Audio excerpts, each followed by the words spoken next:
Hello! So this will be the start of a new series where I just review the last 4 movies on my Letterboxd. Here they are. Let's get started. I like this movie, but I can understand why it's closer to 3.5 than 4. The concept is original, at least as far as I know. I didn't mind the movie using the man Jack is talking to, who is unknown until the end of the movie, and even then is still very mysterious as a narrative framing device. The film feels like more than a kill fest. It seems Jack becomes more deranged and careless over time, and we learn more about Jack over the course of the movie. If there had been a bit more depth in the movie, possibly it could have been above a 4.0 in the ratings, but some of the motifs feel hollow. I mean, take the ending. Jack slowly descends into hell, but what about it? He's a serial killer and he went to hell.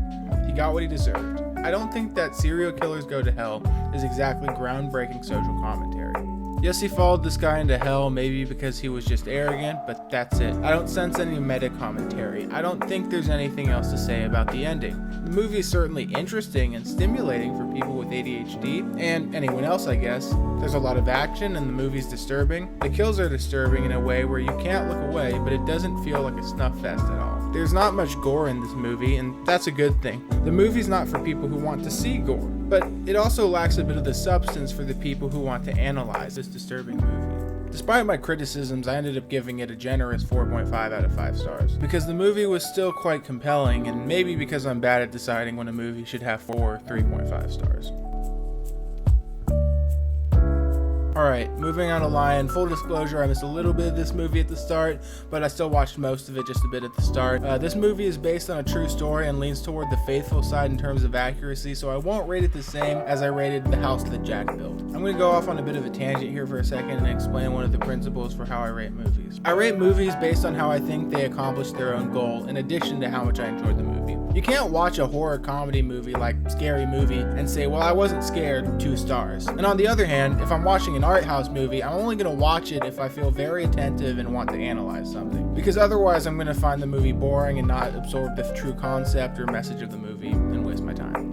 Anyways, this movie is a drama, an emotional movie that makes you root for the main character. It's not hard to get people to root for someone like Saru, someone searching for their parents, but I really felt myself connecting to Saru throughout this movie. I didn't want him to break up with his girlfriend. I was relieved when he reversed his self-sabotage, and the ending where he finally found his mom almost made me cry. At the beginning, I didn't know anything about the movie, and I almost didn't watch it because I was getting Matilda vibes. Not saying Matilda's a bad movie or anything, just not the kind of movie I felt like watching. But I'm so glad I stuck around. It really was a great movie. Totally worth a watch, and that's why I gave it 5 stars.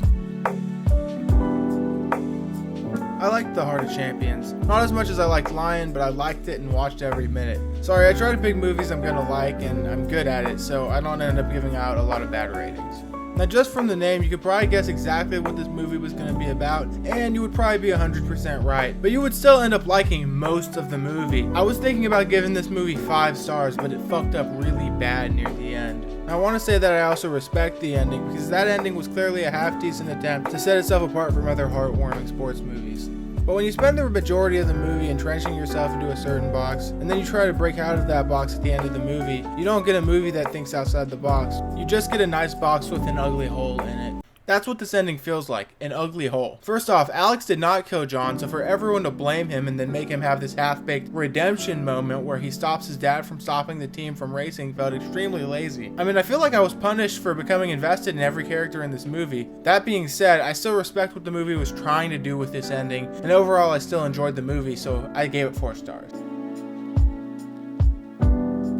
Alright, we are on to the final movie. I was kind of conflicted with this movie. It was compelling at first, but it slowly just became sad. The thing is, I knew going into the movie, and so did most people, that the Zodiac Killer was never caught, but it still bummed me out.